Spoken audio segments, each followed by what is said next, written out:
I try to avoid it or cut it all together. And I write about meetings in my institution that I don't go to, a lot of them now, for that exact reason. So I just find myself showing up. People would talk in circles about issues. Nothing would be resolved. We would waste maybe 2 hours that could be used on something that's giving me purpose or someone else purpose, or giving me fun in the day. Okay, that's interesting. Do you do any sort of weekly review type stuff? Yes. Every Sunday evening, I look back at how I actually spent my time during the week, and days where things went well and days where things did not necessarily go well. And then I think about the week ahead and how I can make it better for myself. So if I've had a particularly draining week and the activities are things that I need to show up for, that can include scheduling more free time in the week going forward. So it doesn't actually always mean about getting more work done the next week. If I felt quite exhausted and I didn't feel that I was able to show up, it also can mean that I think about what are the activities that I might want to pull out of my calendar, given my experiences in the last week, that mightn't actually be adding value for anybody.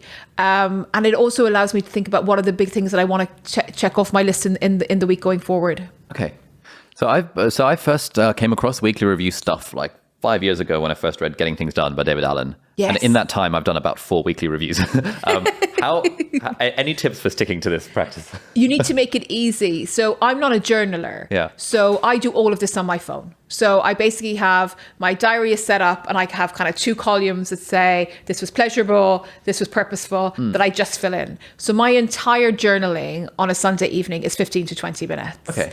And I think that the reason that we fall off the wagon with journaling is if we're carrying around notebooks, we're carrying around pens, it's not really how we kind of are set up as a society anymore. And we're thinking that it's going to take 1 hour and 2 hours. So it's really about making it simple and doing it at a time. So I do it Sunday night. People who have read Think Big, who've reported back, are using it on commutes and using it on times that otherwise would not necessarily be used for anything useful. Oh, okay. That's interesting. I spend a lot of time on the toilet scrolling Twitter. So maybe That like could be that. a Sunday toilet time equals weekly review on my phone. Keep it simple. That would go viral. Yeah. Something like that. What is the affect heuristic? So the affect heuristic is all about emotions. Right. So it basically talks about when we're in a hot state, we're feeling emotional. So it could be happiness, it could be sadness, it might even be feeling hungry. We're likely to make decisions that are based on rules of thumb rather than good decision making, and we're much more likely to be biased. So, there's really great research on this that looks at if you are up in front of a judge, all else equal, how does your sentence look before and after lunch?